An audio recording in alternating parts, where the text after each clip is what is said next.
The thick fog devoured the forest as the night fell silent, broken only by the lonesome howl of wolves. In the darkness, a small figure trembled beneath a blanket of snow, invisible to human eyes, save for the vigilant gaze of Olvir Oakarm. The bitter wind slashed through the pines, carrying whispers of an ancient warning. No child lost in these woods had ever returned alive. The boy's fate hung suspended between mercy and tradition, while the truth that no one dared speak echoed in the cold silence of the storm.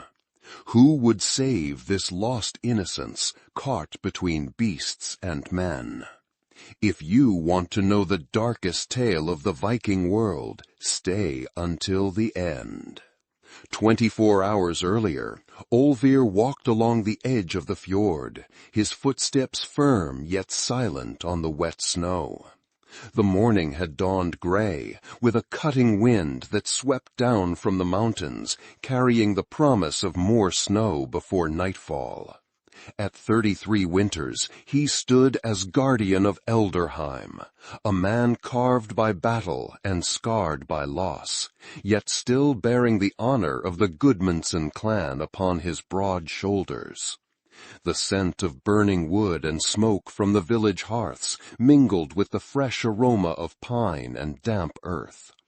Olvir adjusted the heavy fur cloak around his shoulders, his calloused fingers working methodically against the cold. The rising fog obscured the distant mountains, transforming the landscape into something otherworldly, a realm where the living and dead might walk together between the veil of worlds.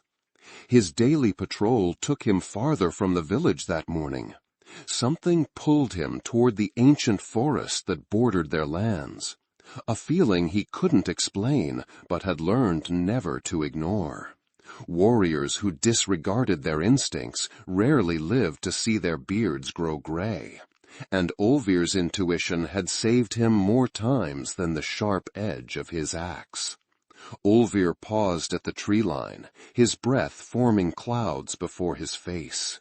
Despite his hard appearance, broad shoulders, a beard interspersed with premature gray strands, hands that had wielded weapons since boyhood, he felt the weight of solitude pressing upon him like a physical burden. His life had become one of constant vigilance against raiders and protection of the vulnerable.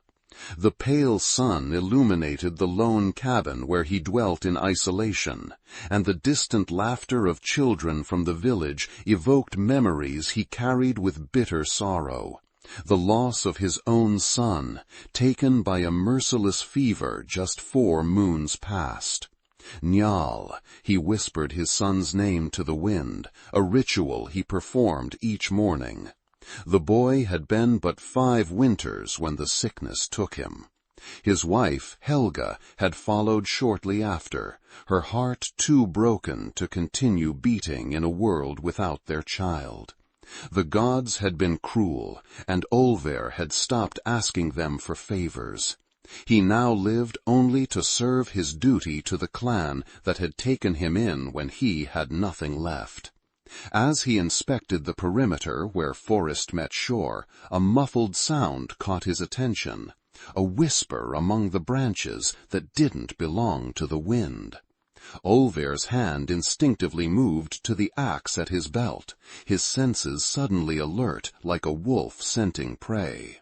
He moved with practiced stealth toward the source of the disturbance. There, between the gnarled roots of an ancient pine, a child, no more than 6 winters old, was huddled, eyes wide with terror. The boy had black, disheveled hair that hung in matted strands around a face smudged with dirt and marked by the cold. His skin bore the pallor of one who had not seen warmth in days. A crude necklace made of small bones hung from his thin neck, and his tattered clothing spoke of a desperate journey.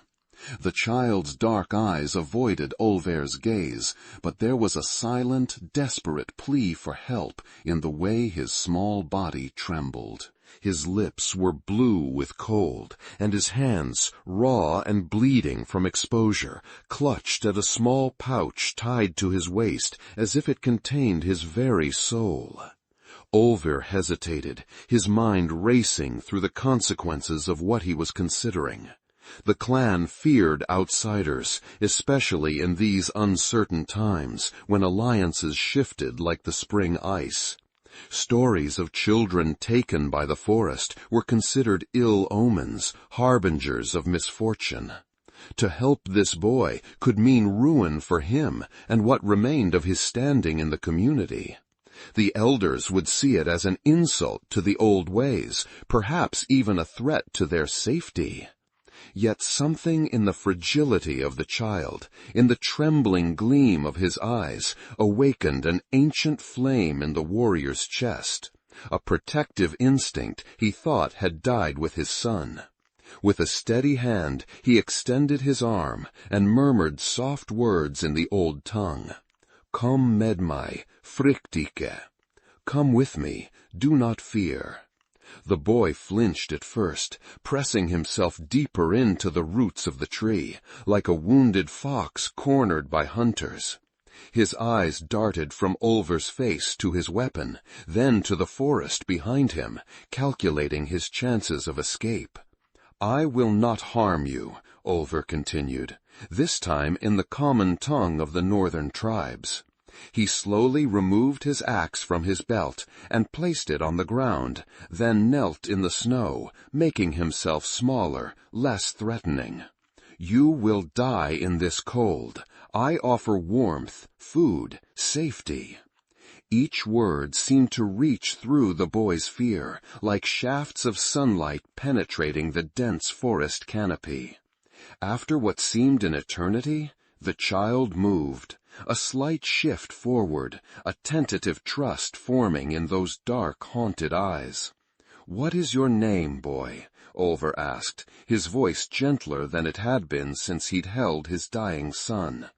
The child's lips parted, cracked and bleeding from the cold. Erik, he whispered, the sound barely audible above the wind. Erik, Olvir repeated, nodding slowly. I am Olvir Gudmundsson, guardian of Elderheim. He gestured toward the distant smoke rising from the village. Come, before the storm returns. With trembling limbs, Erik crawled from his hiding place. He stood no taller than Olvir's waist, his small frame swallowed by the tattered remains of what had once been a fine woolen tunic. Now it hung in dirty shreds, offering little protection against the brutal northern winter. Olvir removed his outer cloak, a thick fur mantle that had kept him alive through countless winter patrols, and wrapped it around the boy's shoulders. The garment engulfed him completely, trailing in the snow behind him like the train of a king's robe. The warrior lifted the child into his arms, feeling the alarming lightness of his body, the sharp edges of bones beneath skin pulled too tight. Hold on, he instructed, and began the journey back toward Elderheim, each step carrying them both toward an uncertain future. As they moved through the silent forest, Olvir felt the boy's small hands grip his tunic, a fragile trust forming between them. Overhead, a raven called, Odin's messenger, watching their choice with ancient eyes. Bringing the child to Elderheim proved more challenging than Olvir had anticipated. The cold cut through their skin like knives, and the fear of discovery was a constant shadow at their backs. He avoided the main paths, taking instead the hidden trails known only to hunters and those who wished to move unseen.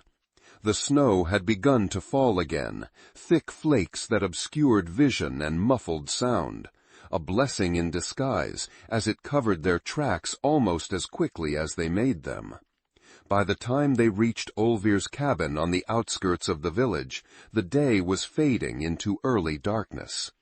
The wooden structure stood apart from the others, positioned on a small rise that offered a view of both the village and the approaching paths. A sentinel's home, designed for one who watched over others. Inside, the hearth fire crackled like a beating heart, warming the atmosphere heavy with silence and uncertainty.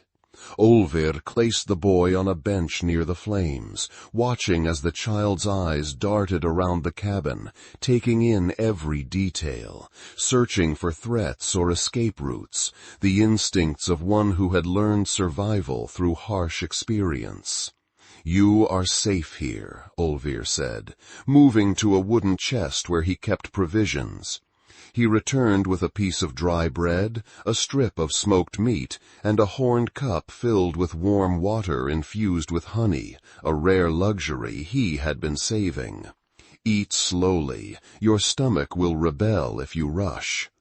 Eric took the offerings with shaking hands, his eyes never leaving Olvir's face, as he tore tiny pieces from the bread and placed them carefully in his mouth. He chewed with deliberate slowness, savoring each morsel as if it might be his last meal. The warrior observed each gesture, each careful swallow, noting the way the boy's free hand remained close to the small pouch at his waist. "That pouch," Olvir said, gesturing toward it with his chin. "It carries something important to you?" The boy's hand closed protectively over the leather sack. He nodded once, but offered no explanation. "I will not take it from you," Olvir assured him, then turned to stoke the fire, giving the child a moment without the weight of his gaze. As the evening deepened into night, Olvir attempted to learn more about his mysterious guest. The boy revealed little, but the marks on his skin spoke more eloquently than words. Thin cuts across his forearms, old scars around his wrists where ropes had once bound him, and a pattern of small circular burns on his shoulder, visible when his tunic slipped aside. Deliberate marks of cruelty that made Olvir's jaw tighten with suppressed rage. "These marks," Olvir said carefully, pointing to the burns. "Who did this to you?" Eric's eyes darkened, and he pulled the tunic back into place. "The men with wolf heads," he whispered. "They came at night, took everyone." Olvir felt a chill that had nothing to do with the winter air. The Ulfhednar, wolf warriors, were feared even among their own kind, berserkers who fought with the savagery of beasts and were said to lose themselves entirely in battle frenzy. If they had attacked the boy's village, few would have survived. "Your family?" Olvir asked, though he already knew the answer. Eric's small face hardened, something ancient and terrible passing across his childish features. "Gone to Valhalla," he said, using the warrior's term for the honored dead, or Helheim, the realm of those who died without glory. For hours, Olvir sat beside him, telling stories of Thor and the ancient gods, of Yggdrasil, the world tree, and of heroes who had overcome impossible odds. He spoke not to fill the silence, but to rekindle a flame of hope in those extinguished eyes, to remind the child that even in a world of cruelty, there were tales worth hearing, reasons to continue. As the night deepened, Eric finally succumbed to exhaustion, curling into a tight ball on the bearskin rug near the fire. Olvir covered him with a woolen blanket, watching the rise and fall of his small chest, wondering what dreams haunted him in the darkness behind his eyelids. Outside, the wind howled like a living thing, rattling the shutters and driving snow against the walls. Olvir moved to the window, peering out at the darkened village below. Lights flickered in distant homes, and smoke rose from hearths where families gathered in safety and comfort. He had removed himself from their circle after his losses, finding solace in duty rather than community. Now, with this child under his roof, he had drawn a dangerous line between himself and the traditions that governed their lives. The calm of their first night together proved to be nothing more than a fragile illusion. By midday of the following day, rumors had begun to spread through the village like wildfire in summer grass. A strange boy was seen with Olvir. Hunters returning from the forest claimed to have glimpsed a child's footprints alongside the guardian's larger tracks. The old women who gathered at the well whispered of omens and ill fortune, their voices carrying on the wind. Olvir had known this would come. Secrecy was a luxury rarely afforded in a community where survival depended on unity and trust. He had hoped for more time to learn the boy's full story, time to plan how best to present him to the council, time to prepare Eirik for the scrutiny he would face. By afternoon, the first visitor arrived. Sigrid, the widow who brought Olvir bread each week in exchange for firewood, knocked at his door with more force than usual. Her eyes widened when she saw Eirik sitting by the hearth, his small hands occupied with a wooden figure Olvir had carved long ago for his son. "So it's true," she said, her voice carefully neutral. "You've taken in a stray?" "I've offered shelter to a child who would have died in the forest," Olvir corrected, accepting the bread from her with a nod of thanks, "as anyone with honor would do." Sigrid's weathered face softened slightly as she looked at the boy, but her words remained cautious. "The council will want to know where he came from, Olvir. These are dangerous times. Strangers bring trouble." "He's a child, Sigrid, not a spy or a warrior." The widow's eyes lingered on the bone necklace around Eirik's neck. "Even children can carry the marks of their clans. Halldor will want to know which blood flows in his veins before he allows him to remain." After she left, Olvir knelt before Eirik, who had watched the exchange with the wary eyes of one accustomed to being discussed as if absent. "The necklace you wear," Olvir said gently. "It identifies your clan, doesn't it?" Eirik's small fingers touched the bones reverently. "My father made it from the first wolf he killed. He said it would protect me." A shadow passed over his face. It didn't protect him. Olvir nodded, understanding the bitter lesson the boy had already learned about the limits of talismans and prayers. "The people here, they fear what they don't understand. They may ask difficult questions about where you come from. Will they send me away?" The question held no self-pity, only the practical concern of a child who had already lost everything once and was preparing to lose again. "Not while I draw breath," Olvir replied, the oath coming unbidden to his lips. As the day progressed, more villagers found reasons to pass by Olvir's cabin, their curious gazes lingering on windows and doors. Hunters and elders from the council began to openly question the guardian's intentions. Ancient fears about betrayal, ill omens, and dangerous alliances became voices too loud to ignore. Thorvald, the blacksmith whose forge stood at the heart of the village, came directly to Olvir as he chopped wood behind his cabin, Eirik watching silently from the doorway. "The boy wears the mark of the Raven clan," Thorvald said without preamble, his massive arms crossed over his chest.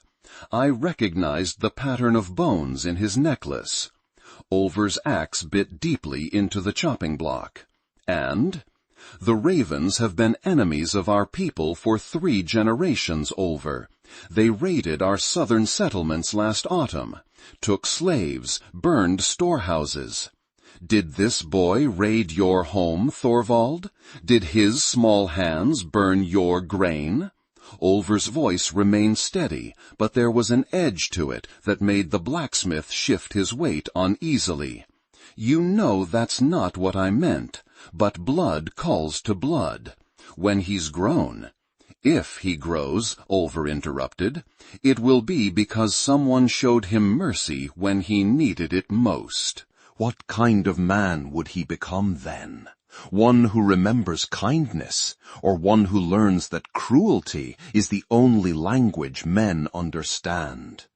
Thorvald had no immediate answer for this. His eyes moved to Eirik, who stood silent and watchful, a small ghost in the doorway. Something in the child's dignity seemed to reach the blacksmith, for his stern expression softened slightly. "Halldor has called a council meeting for tonight," he said finally. "They will want to see the boy and hear from you." The pressure grew as the day waned, and Olvir knew time was against them. He spent the remaining daylight hours teaching Eirik a few phrases in their dialect, words that might help him appear less foreign to the council's suspicious eyes. The boy proved quick to learn, his young mind absorbing the new sounds with remarkable speed. "Why do you help me?" Eirik asked, as the first stars appeared in the darkening sky. "They are your people. I am not."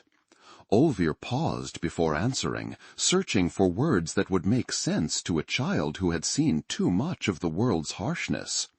"I had a son," he said finally. "His name was Njal. He would have been your age now."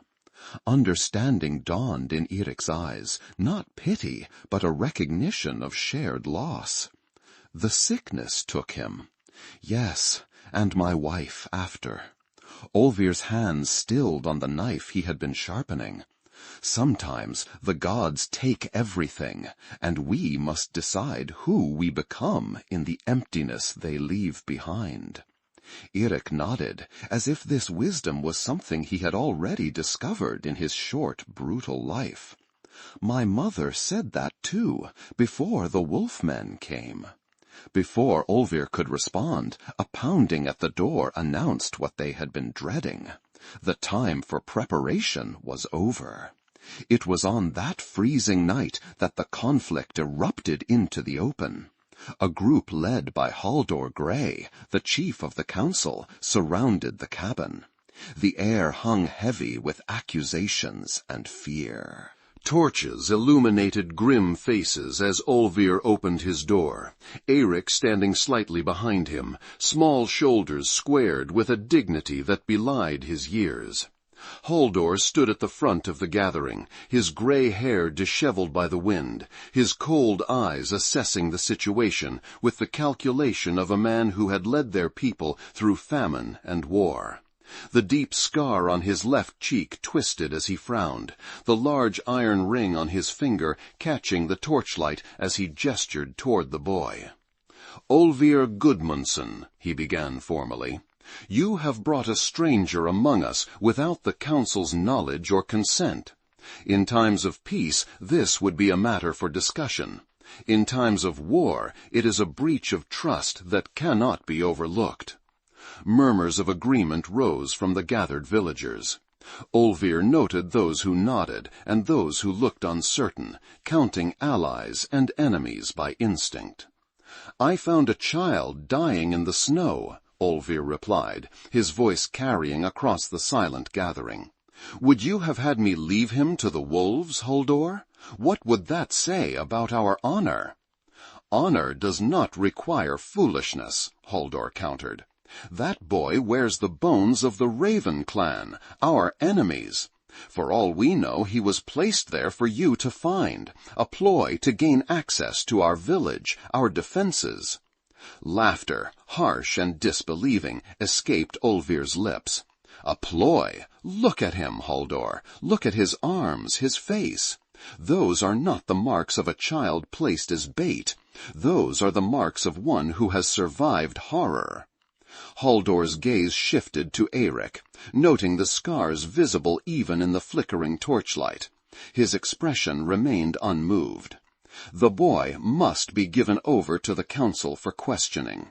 We will determine his fate." "No." The single word fell like a stone into still water, creating ripples of shock among the gathered crowd. No one refused Halldor directly, not even the village guardian. "You forget yourself, Olvir," Halldor said, his voice dangerously soft. "Your grief has clouded your judgment. The safety of Elderheim must come before the life of one enemy child." "He is not an enemy," Olvir insisted, his voice firm and unyielding. "He is a lost soul, like all of us, deserving of protection. Would you have us become the monsters we fear, Halldor? Shall we begin sacrificing children to appease your fear?" The confrontation was not fought with weapons, but with words as sharp as blades. The destiny of both child and warrior hung in a fragile balance. The villagers watched in tense silence, divided between ancient traditions of suspicion and the undeniable pull of compassion for the small figure standing so bravely beside their guardian. "The law is clear," Halldor pressed, addressing the crowd now rather than Olvir. "Strangers must be vetted by the council, especially in times of conflict. The boys' clan has raided our settlements, killed our people. Blood demands blood." "His blood has already been spilled," Olvir countered, placing a protective hand on Eric's shoulder. "Look at him and tell me he hasn't paid enough for wars he never started." The tension mounted as villagers shifted uneasily, torn between loyalty to their leader and the uncomfortable truth in Olvir's words. Then, with unexpected courage, Eric stepped forward, moving out from Olvir's protective hand to stand directly before Halldor. The boy's small voice rose in the tense silence, speaking in a language few understood, an ancestral dialect that blended the tongues of coastal tribes with older, forgotten words. His voice, though childish, carried a weight and rhythm that silenced the muttering crowd. "I am Eric, son of Leif, last of the Raven clan of the western fjords," he began, his dark eyes fixed on Halldor's weathered face. "My people were not your enemies by choice. The wolf warriors came in the night, wearing the emblems of your clan, demanding we join their raids against the southern settlements. When my father refused, they killed him first, so all could witness his suffering." The boy's voice never wavered as he described the massacre, how the warriors had burned their longhouses with people still inside, how they had taken the strongest as slaves and killed the rest, how he had hidden beneath his mother's body as she bled into the earth, her last words instructing him to seek the clan of the Oak, where an old alliance might still be remembered. "I am the last," Eric concluded, his small chest heaving with the effort of his speech. "I carry the memories of my people. If you kill me, they die forever. If you save me, perhaps one day the Ravens and the Oak can stand together against those who would destroy us both." The silence that descended was absolute, broken only by the distant howl of wolves, like an ancestral lament carrying the truth across the frozen landscape. The council members exchanged glances, their certainty visibly shaken by the child's words and the dignity with which he delivered them. Halldor's stern expression flickered, something unreadable passing behind his cold eyes. "You speak of an alliance between Ravens and Oak. No such pact exists in living memory." "Not in yours," came a voice from the back of the crowd. The villagers parted to reveal Astrid, the oldest woman in Elderheim, her bent frame supported by a gnarled staff of yew. "But I remember the stories my grandfather told. Before the great winter that divided our people, the Ravens and the Oak shared blood and bread. This child speaks true about ancient bonds." Halldor's authority, absolute until this moment, wavered visibly. The crowd, sensing the shift, began to murmur. not in anger now, but in the uncertain tones of people reconsidering long-held beliefs. "Even if what he says is true," Halldor said, struggling to maintain control of the situation, "how can we know these wolf warriors he speaks of? Who would use our emblems to commit such acts?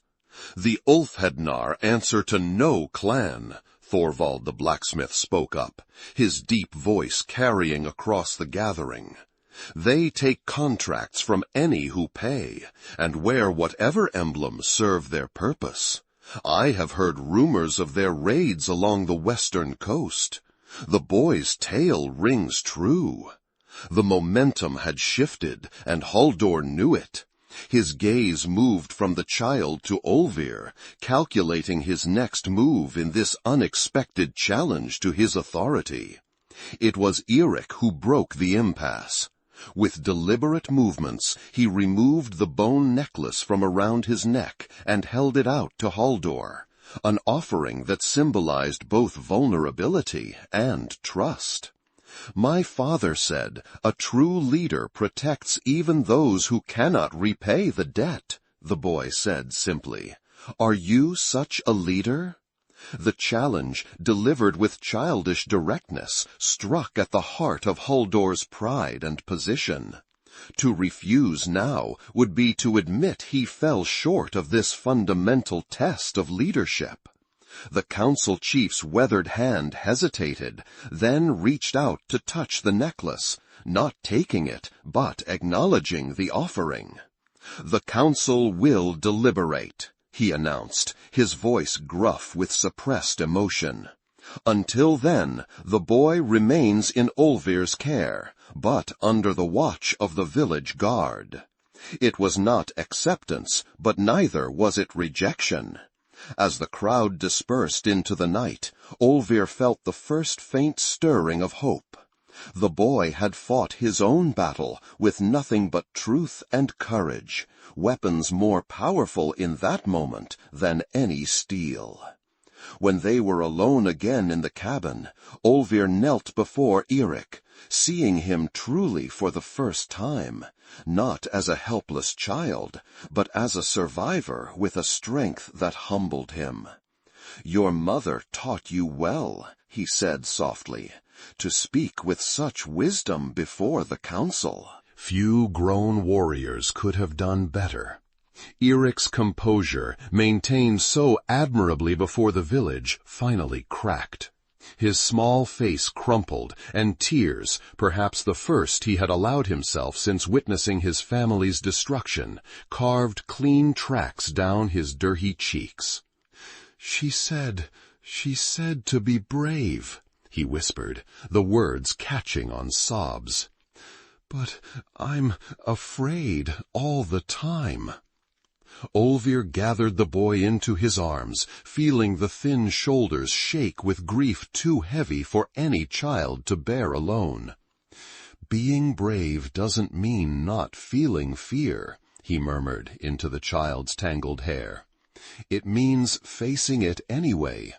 You are the bravest person in Elderheim tonight." As Eirik's tears soaked into his tunic, Olvir felt something long frozen within his chest begin to thaw, a warmth he had thought lost forever with Njal and Helga.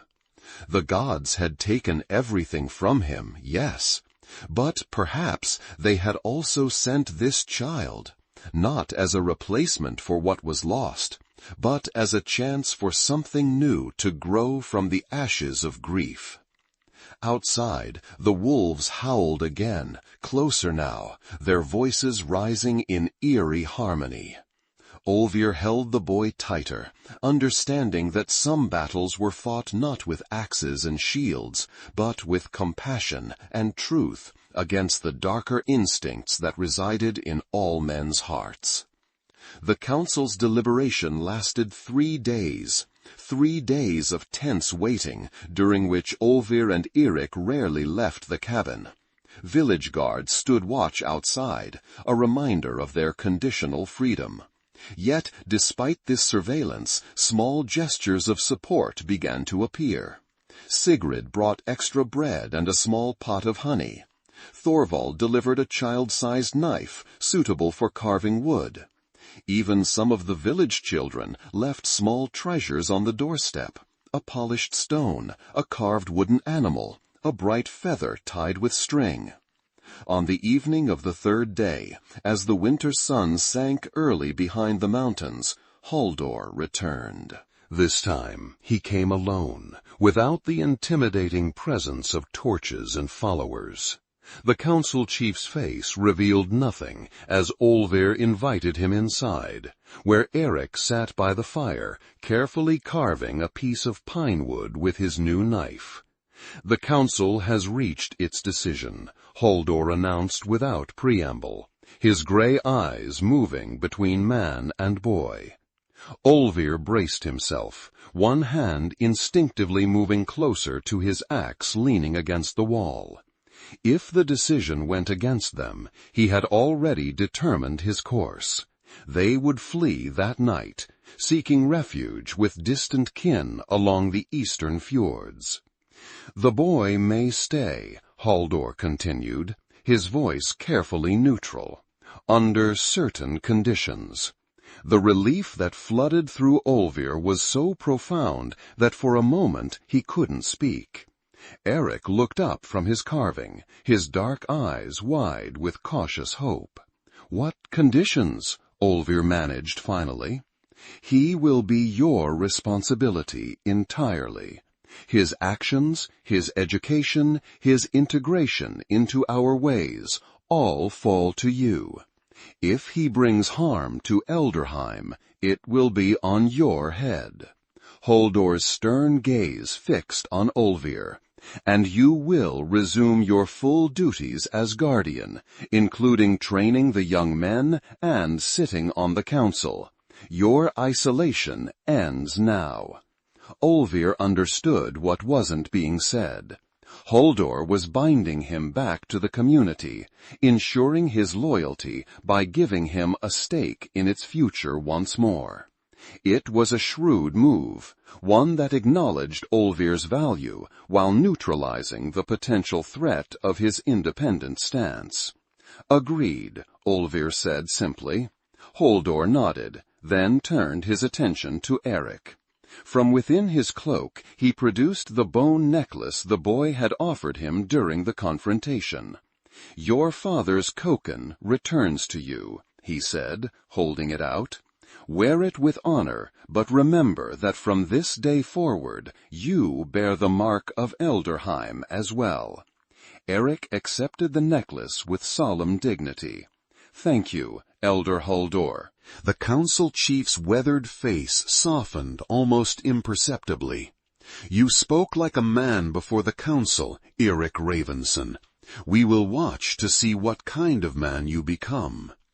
After Halldor departed, a weight seemed to lift from the cabin.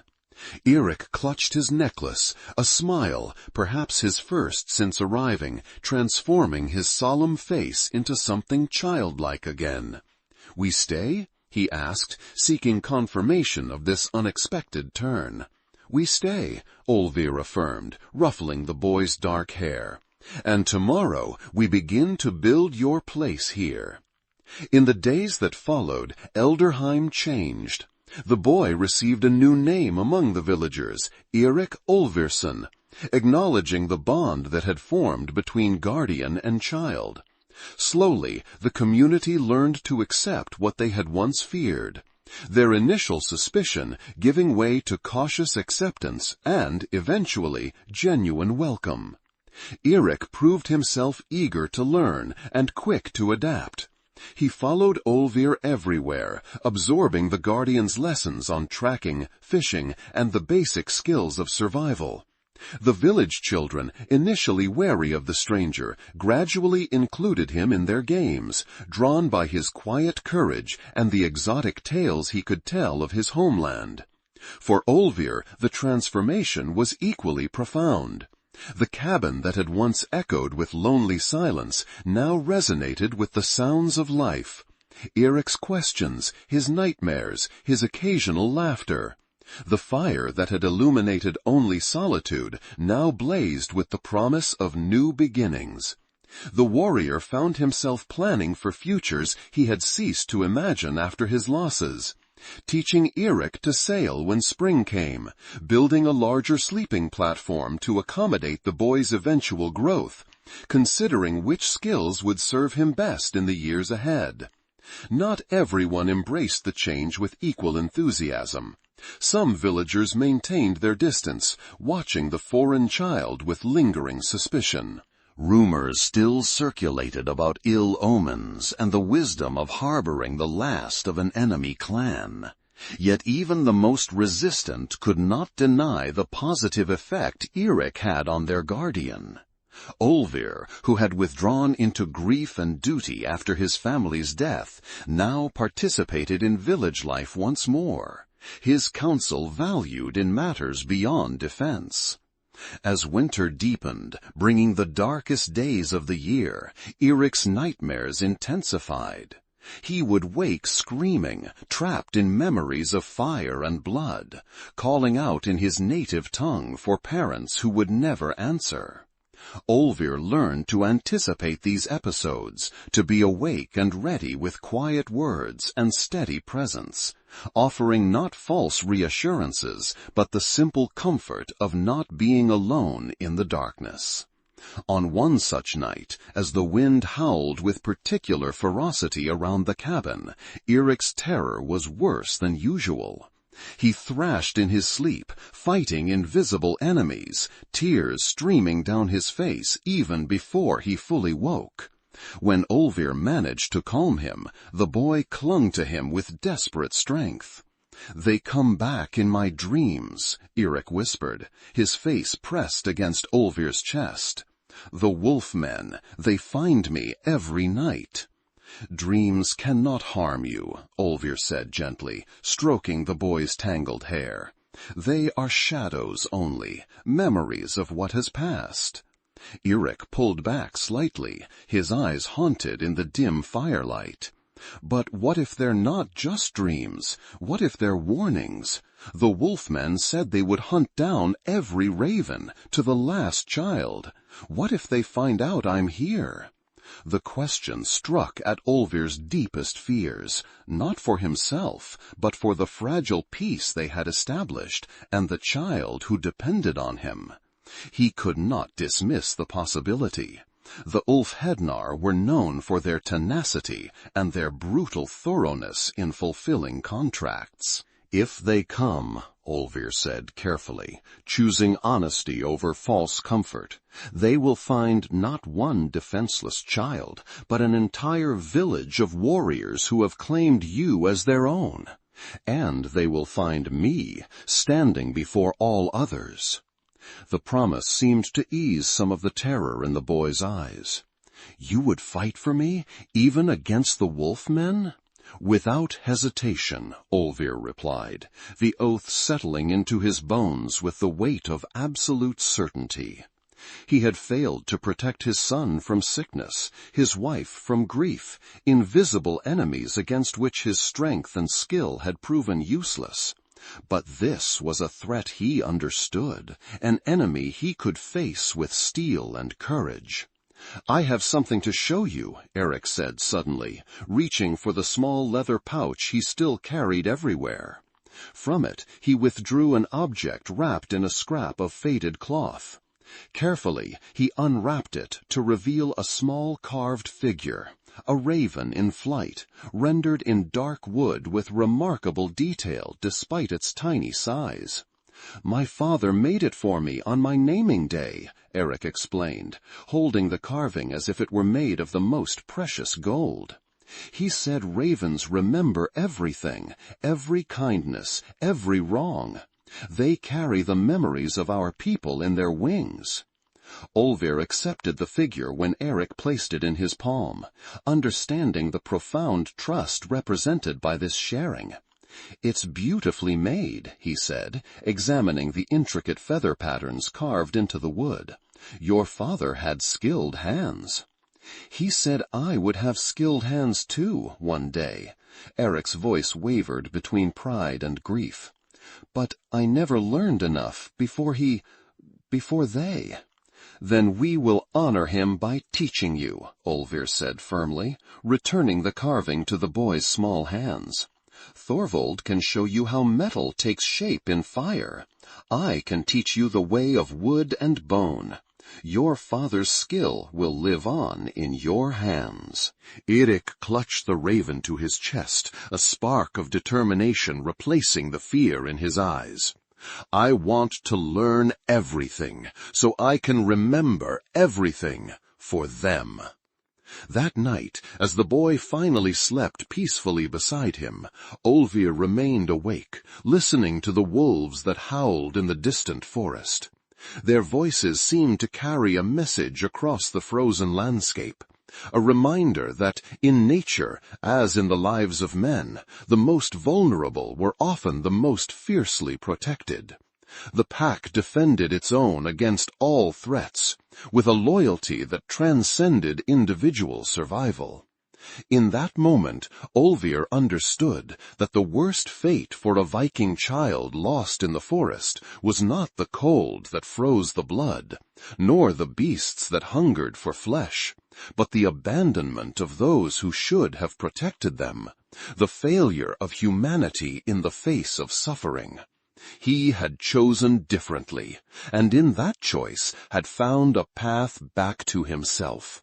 The fire in the hearth burned low, casting long shadows across the sleeping form of the boy who had changed everything.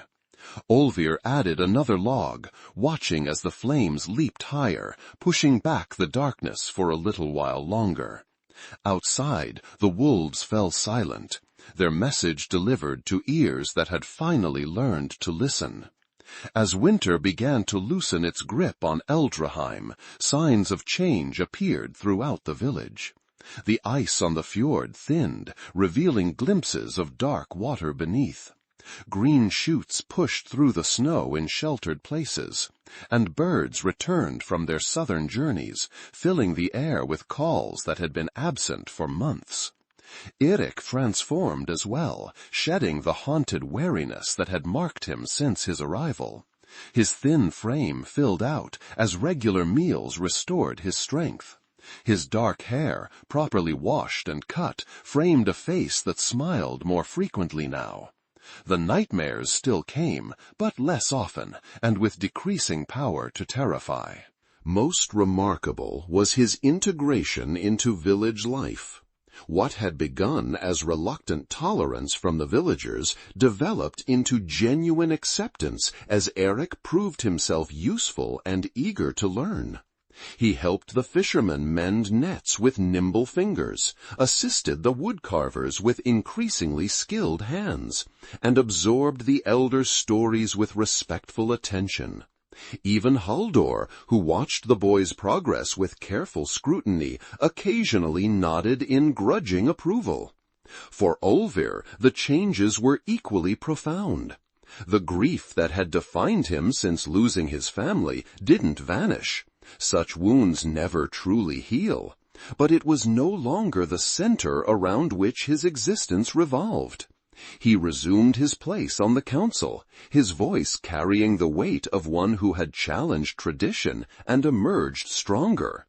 The young warriors he trained noted a new patience in their instructor, a willingness to explain rather than merely demonstrate.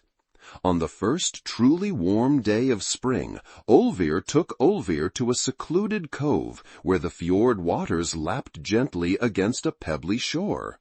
Here, sheltered from village eyes, he had been building a small boat during the quiet hours of early morning, a surprise for the boy who spoke often of his father's skill as a seafarer.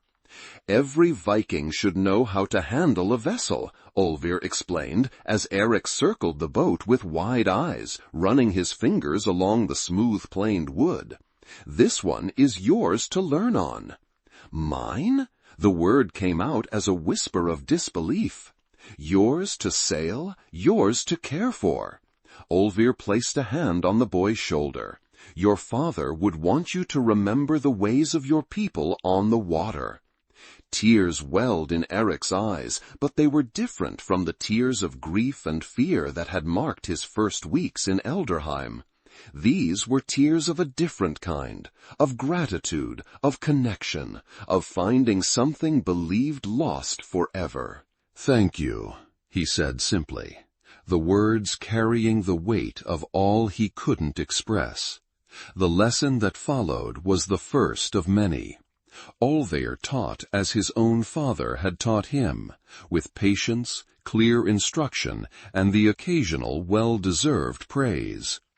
Eric absorbed it all, his natural affinity for the water revealing itself as they practiced basic maneuvers in the protected cove. As they returned to shore, tired but satisfied with the day's progress, Eric suddenly stiffened, his gaze fixed on the tree line above the beach. Olvir followed his look and saw what had alarmed the boy. A figure watching them from the shadow of the pines, partially obscured but unmistakably human. "Stay behind me," Olvir ordered quietly, his hand moving to the knife at his belt as he positioned himself between Eric and the potential threat. The figure emerged from the trees, and Olvir relaxed slightly as he recognized Astrid, the village elder who had spoken in Eric's defense during the confrontation with Halldor. The old woman made her way carefully down the path to the shore, leaning heavily on her yew staff. "A fine vessel," she commented, nodding toward the small boat. "And a fine sailor in the making, from what I observed." "You watched our lesson?" Olvir asked, curious about the elder's presence so far from the village. Astrid's wrinkled face creased in a smile. "I watch many things that others overlook." Her faded blue eyes shifted to Eric, who had moved slightly out from behind Olvir but maintained a cautious distance. "The boy has the water in his blood. It shows in how he handles the craft." Eric bowed his head respectfully to the elder. "My father said the same, Elder Astrid." "Your father was right." The old woman lowered herself carefully onto a sun-warmed rock, arranging her woolen shawl around her thin shoulders. "Come closer, child. I have something to tell you both." Eric glanced at Olvir, who nodded reassuringly. The boy approached, sitting cross-legged on the pebbles before the elder with the natural deference Viking children showed to those who carried the wisdom of years. "I spoke of an alliance between the ravens and the oak at your judgment," Astrid began, her voice stronger than her frail appearance would suggest. "But I did not tell the full tale, for some stories are not meant for all ears." Olvir sat beside Eric, intrigued by the elder's words. Astrid rarely shared the oldest stories, claiming that most had lost the ability to hear them properly. Long ago, before the great winter that divided our people, the ravens and the oak were not merely allies, they were one clan, split by twin brothers who both claimed leadership after their father's death. Astrid's gnarled fingers traced patterns in the air as she spoke, as if weaving the tale from invisible threads. The brothers fought, as brothers often do, and eventually divided their people and their lands. One took the raven as his symbol for its wisdom and memory. The other chose the oak for its strength and endurance. Eric leaned forward, captivated by this revelation about his origins.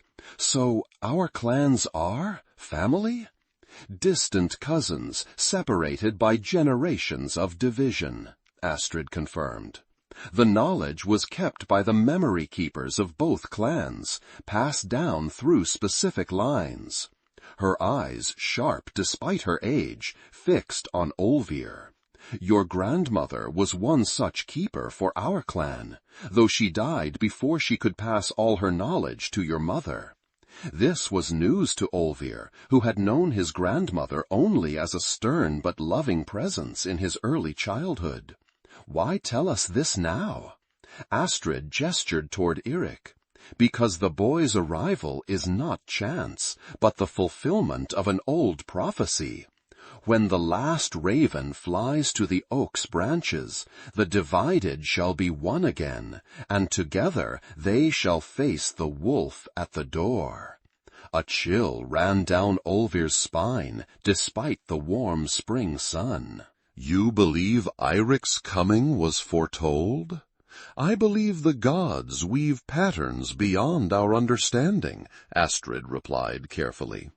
And I believe this child has a purpose here, greater than simply finding sanctuary. She reached out a weathered hand to touch Eirik's cheek gently. The memory of your people lives in you, young raven, and memory is power. The boy's expression grew solemn, the weight of this responsibility settling on his small shoulders. The wolfmen, they're coming, aren't they? That's what the prophecy means. Astrid neither confirmed nor denied this interpretation. Instead, she struggled to her feet, leaning heavily on her staff. The future reveals itself in its own time. My task was to share the past. What you do with that knowledge is yours to determine.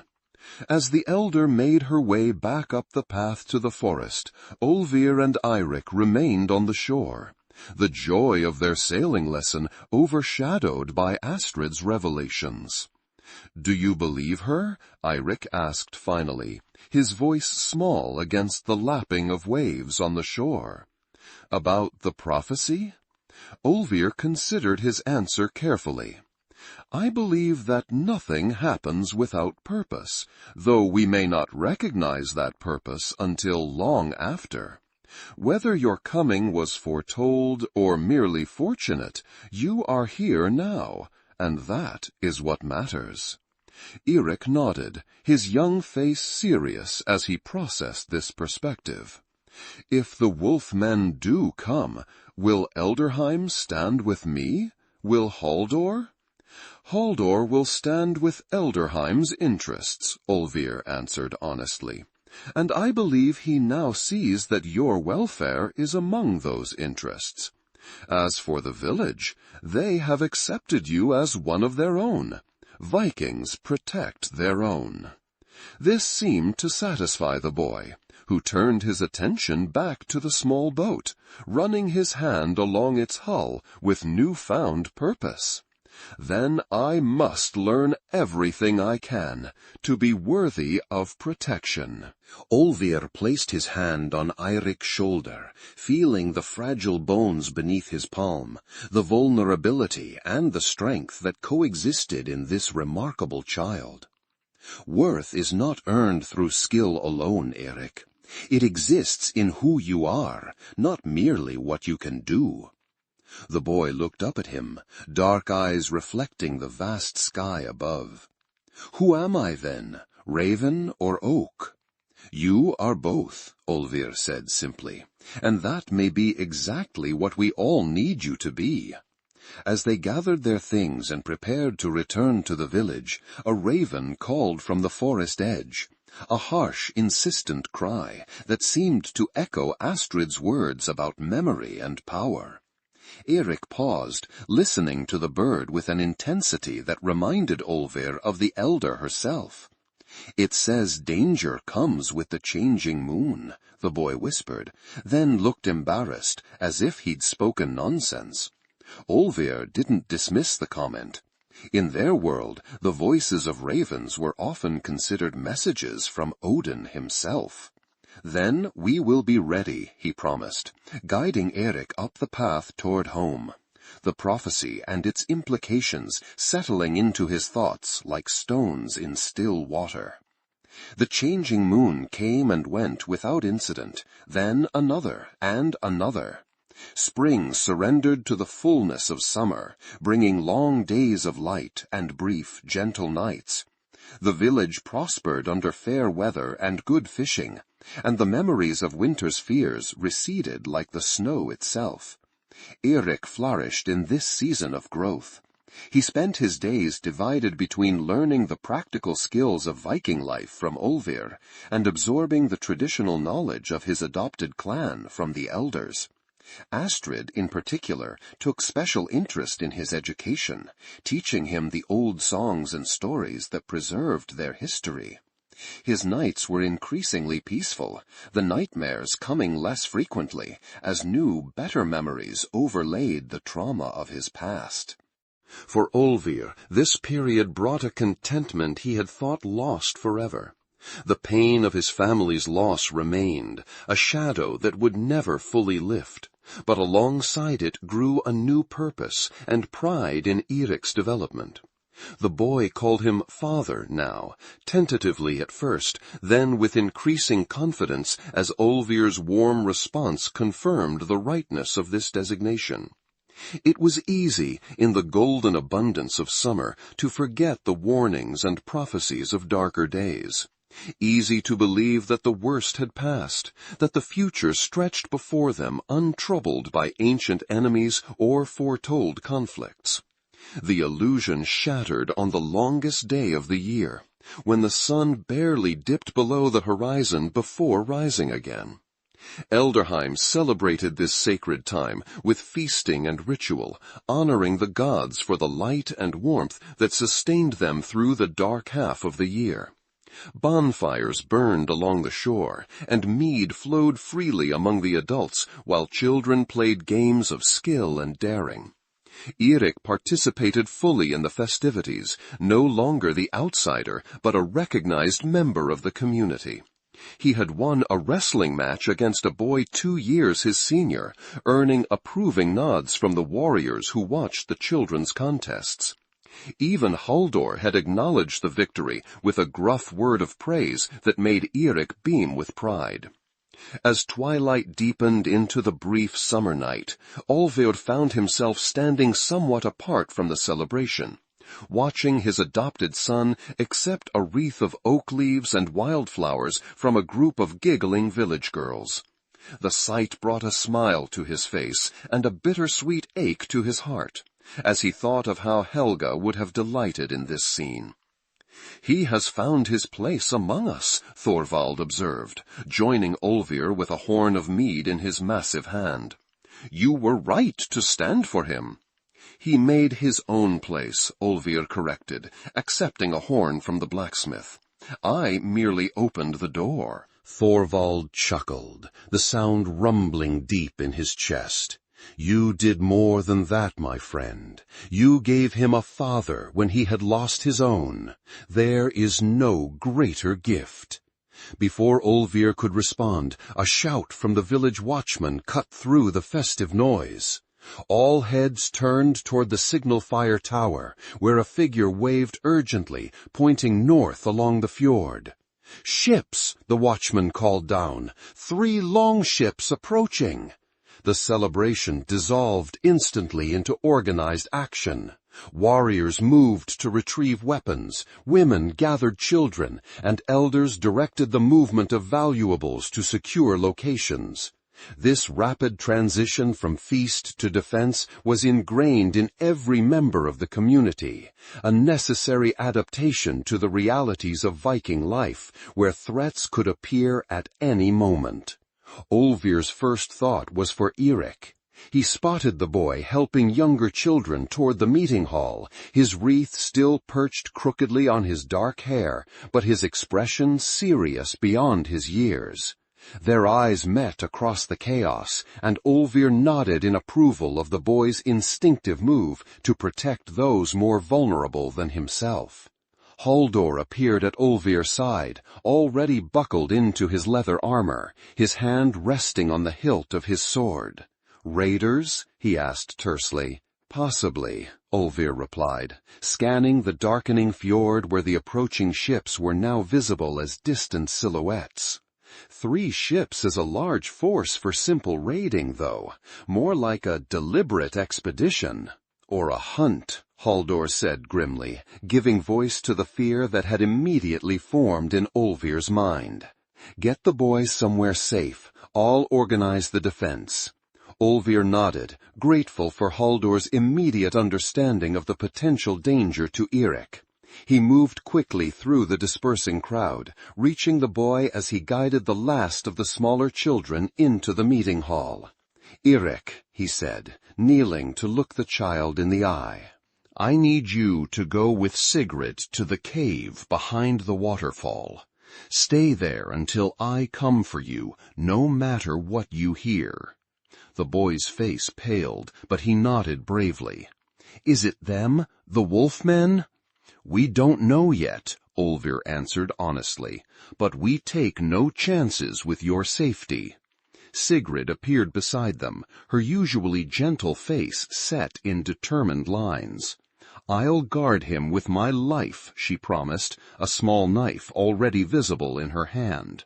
Viking women were no strangers to combat when necessity demanded. Eirik threw his arms around Olvir's neck in a fierce embrace. "Be careful," he whispered. "Remember your promise." "Always," Olvir assured him, returning the embrace briefly before rising to his feet. "Now go, quickly."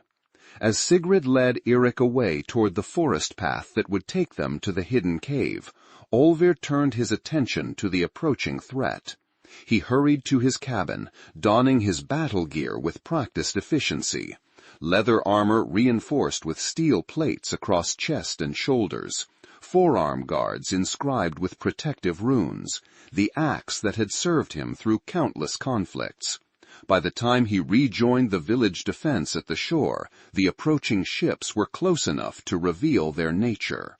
They were indeed Viking vessels, their dragon-headed prows cutting through the calm waters of the fjord with purposeful speed. But these were not the familiar crafts of neighboring clans or trading partners. These ships bore black sails, emblazoned with a blood-red emblem, a snarling wolf's head. "Ulfhednar," Thorvald muttered, voicing what all of them now recognized. Just as the boy said. Haldor's face hardened as he surveyed the force gathered on the shore. 30 warriors, well armed, but fewer than the approaching force likely carried. They come openly, under their true banner. They want us to know who they are.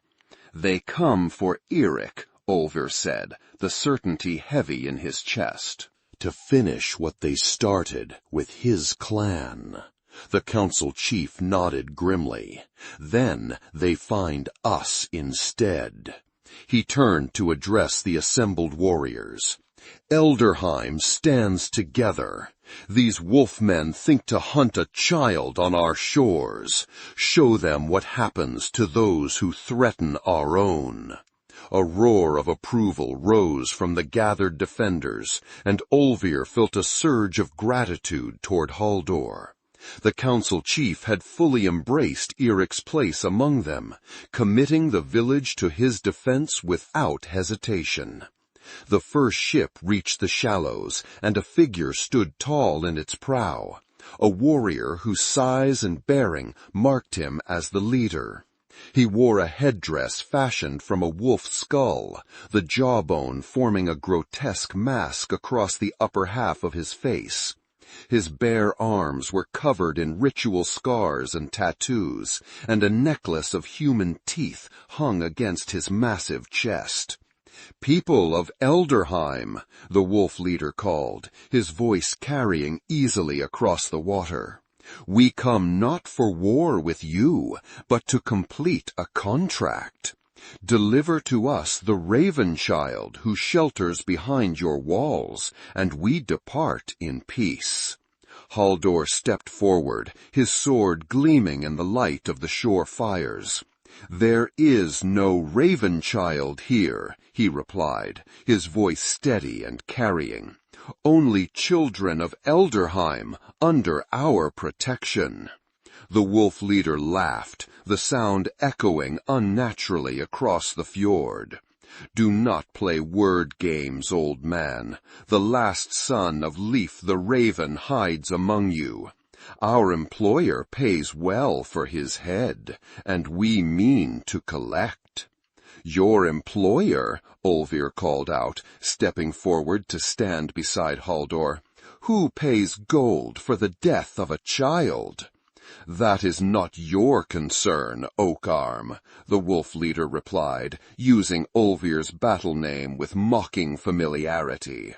"But since you ask so directly, Gunnar Ironhand sends his regards. He remembers you well from the southern raids." The name struck Olvir like a physical blow. Gunnar Ironhand, a chieftain known for his cruelty and ambition, who had once tried to force an alliance with Elderheim through threats rather than honorable negotiation. Olvir had personally prevented Gunnar's men from taking village children as hostages to ensure cooperation, a confrontation that had ended with blood spilled on both sides. "Gunnar holds grudges longer than most," Halldor commented quietly, reading the recognition in Olvir's face. This is his revenge, Olvir realized, using the Ulfhednar to strike at both me and Elderheim by demanding the boy. The wolf leader grew impatient with their conference. "Enough talk. Deliver the child, or we take him by force, and take payment for our troubles from your women and treasures as well." Halldor's response was immediate and unequivocal. "Elderheim does not surrender its own, especially not to dogs who hunt children for gold." He raised his sword in formal challenge. "Come and test your strength against free men who fight for their homes rather than another's coin." The insult struck home. The wolf leader's face contorted with rage beneath his bone mask. "Kill them all," he roared to his men. "Find the boy among the corpses." What followed was the kind of battle that would live in songs and stories for generations, a desperate defense against overwhelming numbers, where courage and the advantage of familiar ground balance the scales against the berserker fury of the Ulfhednar. Olvir found himself at the center of the conflict, his axe rising and falling in the deadly rhythm of combat. The wolf warriors fought with the reckless aggression of men who believed themselves protected by dark magic and ritual, feeling neither fear nor pain in the heat of battle. But this frenzy made them predictable to an experienced fighter like Olvir, who had faced their kind before. The shore became slick with blood as the battle raged.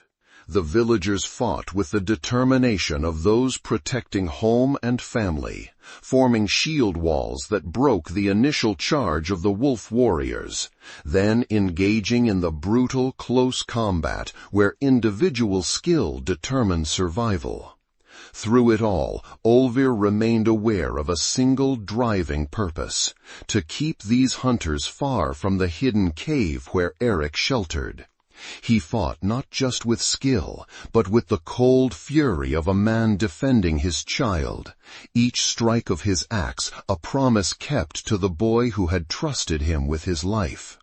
The tide of battle shifted when Thorvald fell, a spear thrust finding the gap beneath his arm where his armor failed to protect. The blacksmith's death unleashed a wave of vengeance among the Elderheim warriors, who drove forward with renewed ferocity, pushing the wolf warriors back toward their ships. The wolf leader, recognizing the changing momentum, disengaged from the main battle and began to move inland, clearly intent on searching for his primary target while his men occupied the village defenders. Olvir spotted this maneuver and immediately pursued, breaking away from the shore battle. "Halldor," he called to the council chief who was directing the defense nearby. "The leader goes for Eric." Halldor nodded grimly, understanding instantly. "Go, we hold here." Olvir raced after the wolf leader, who had already disappeared into the trees at the edge of the village. The warrior moved with surprising speed for his size, following some instinct or information that seemed to guide him toward the waterfall cave. Olvir's heart hammered against his ribs, not from exertion, but from fear. Fear that he would be too late, that the monster who had destroyed Eric's clan would complete his bloody work before Olvir could prevent it. The forest path narrowed as it climbed toward the falls, forcing both pursuer and pursued to slow their pace. Olvir gained ground, his familiarity with the terrain providing advantage. He could see the wolf leader ahead now, the bone headdress gleaming pale in the dappled moonlight that filtered through the trees. "Face me, wolfman," Olvir called, wanting to draw the hunter away from Eric's hiding place. "Or do you only have courage against children?" The taunt worked. The wolf leader spun around, his massive axe raised for battle. "Oak arm," he growled, his voice distorted by the bone mask. "I wondered when you would follow. The boy means so much to you? A raven chick adopted by an oak?" "He is my son now," Olvir replied simply, circling to position himself between the wolf leader and the path to the cave. "And you will not touch him while I draw breath." The wolf laughed, the sound hollow within his macabre helmet. "Then you will stop breathing today."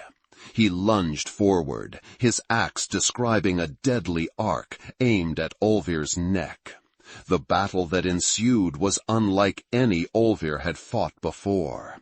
The wolf leader's berserker strength made each blow potentially fatal, forcing Olvir to rely on speed and precision rather than matching force for force. They moved through the forest like dancers in a lethal performance, each seeking the opening that would end the contest. Olvir fought with cold calculation, conserving his strength while allowing the wolf leader to expend his in increasingly wild attacks. The berserker frenzy that made the Ulfhednar so feared also limited their endurance, a weakness Olvir intended to exploit. The strategy worked. As the wolf leader's attacks grew slower, more desperate, Olvir seized his moment. Dodging a particularly vicious swing that embedded the wolf leader's axe in a tree trunk, Olvir struck with precision at the exposed side of his opponent. His axe bit deep, finding the gap between leather armor pieces, slicing through to vital organs beneath. The wolf leader's howl of pain echoed through the forest, a sound more animal than human. He staggered backward, dark blood pulsing from the wound, his hands clutching uselessly at the injury.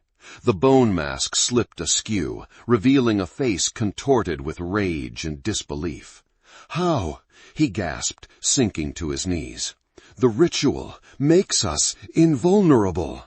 "No man is invulnerable," Olvir replied, standing ready should this be a final deception, "especially not one who hunts children for gold." The wolf leader's lips twisted in a bloody smile. "The boy is still marked. Others will come. The contract remains." "Then they will find the same welcome you did," Olvir promised grimly. As the life faded from the wolf leader's eyes, a small sound behind Olvir made him whirl around, axe raised defensively. There, half hidden behind a tree, stood Eric, his face pale with terror, but his eyes fixed on the fallen wolf warrior with a complex mixture of fear and vindication. "Eric!" Olvir lowered his weapon immediately. "Why are you here? Where is Sigrid?" "She fell asleep," the boy explained, his voice small but steady. "I heard fighting. I had to see." His gaze returned to the dead wolf leader. "He was there when they killed my father. I remember his voice." Olvir moved to the boy, kneeling before him to block his view of the corpse. It's over now. He can't hurt you or anyone else again. Eric's dark eyes, so much older than his years, met Olvir's directly. But others will come. He said so. And we will be ready for them, Olvir assured him, gathering the small body into his arms. Together. The boy clung to him with surprising strength, his face buried against Olvir's neck. "I was scared you would die too," he whispered, "like my first father." "I'm still here," Olvir murmured, holding the child close as he rose to his feet. "And I plan to stay that way for many years to come." They made their way back toward the village, where the sounds of battle had faded. As they emerged from the forest, they could see that the tide had turned decisively in Eldheim's favor. The remaining wolf warriors were retreating to their ships, carrying their wounded and leaving their dead scattered across the bloodied shore. Halldor met them at the edge of the village, his armor dented and splashed with blood, but his eyes alert and victorious. "The wolf leader?" he asked simply. "Dead," Olvir confirmed. "But he warned that others might come. The contract on Eric's life remains." Halldor's gaze shifted to the boy in Olvir's arms, his expression softening slightly. "Then Eldheim remains vigilant." He reached out to touch Eric's shoulder briefly. "You are worth defending, young one. Remember that." In the days that followed the battle, the village mourned their dead. 5 warriors, including Thorvald, had fallen defending their home, while also celebrating their victory against a feared enemy. The Ulfhednar had been driven off with heavy losses, a feat that would be recounted in the Great Hall for generations to come. For Eric, the battle marked a profound transformation. The boy who had arrived as a frightened refugee was now recognized as a full member of the community, one worth fighting and dying for. The remaining doubters among the villagers were silenced by the shared sacrifice made in his defense. On the 7th day after the battle, as tradition dictated, the fallen were honored with a ceremony at the shore. Their bodies, laid on carefully constructed pyres, would be returned to the elements in the manner of their ancestors. Eric stood beside Olvir throughout the solemn proceedings, his small hand clasped firmly in the warrior's larger one. As the flames consumed the pyres, carrying the spirits of the dead toward Valhalla, Eric leaned close to Olvir. "They died because of me," he whispered, his voice heavy with a guilt no child should bear. "No," Olvir corrected, gently but firmly. "They died defending what was right, protecting the innocent against those who would harm them. There is no more honorable death for a Viking." The boy considered this, his young face solemn in the firelight. "When I'm grown," he said finally, "I will be like them. I will protect others." "I believe you will," Olvir replied, seeing in Eric's resolution the seeds of the man he would become. A bridge between clans, perhaps, as Astrid's prophecy had suggested. As the ceremony concluded and the villagers dispersed to their homes, Halldor approached them, his gray hair gleaming silver in the moonlight. The council chief had fought with surprising vigor for his age during the battle, earning renewed respect from younger warriors. "Walk with me," he invited, gesturing toward the path that led along the fjord shore. Olvir nodded, and the 3 of them moved away from the funeral fires, following the curved shoreline where small waves lapped gently against the stones. For a time they walked in companionable silence, each lost in their own thoughts about the events that had brought them to this moment. "The wolf leader spoke of Gunnar Ironhand," Halldor said finally, breaking the silence, "an old enemy of Elderheim." "And a personal enemy of mine," Olvir acknowledged. "The attack was aimed at both the boy and our village." Halldor nodded thoughtfully. which suggests that Gunnar knew exactly who the child was when he hired the Ulfhednar to eliminate the ravens. The council chief glanced down at Eric, who was listening intently to the adult conversation. Your clan must have posed some threat to him. Or held something he wanted, Eric offered unexpectedly. My father argued with men who came to our village before the wolfmen attacked. They wanted access to our sacred cave. This new information drew sharp attention from both men. Sacred cave? Halldor prompted gently. Eric nodded, his face earnest in the moonlight. Where the ancient carvings are. The ones that tell the story of the first people, before the great winter. My father was their keeper. Olvir and Halldor exchanged significant looks over the boy's head. Ancient carvings were known to exist in various locations throughout the northern lands, some containing knowledge or maps to resources that could be immensely valuable. Did these men say what they sought in the cave? Halldor asked carefully. Eric's brow furrowed in concentration. Something about a passage, a way to travel far across the western sea without the storms. He looked up at Olvir uncertainly. Is that important? Very important, Olvir confirmed, his mind racing with the implications. A safe passage through the treacherous western waters would be invaluable, worth killing for, to someone with Gunnar's ambition. And you are now the keeper of this knowledge, Halldor said to Eric, his tone grave but respectful. The last one who knows the location of these carvings. The responsibility seemed to settle on the boy's shoulders like a physical weight. I remember the way to the cave, he said quietly.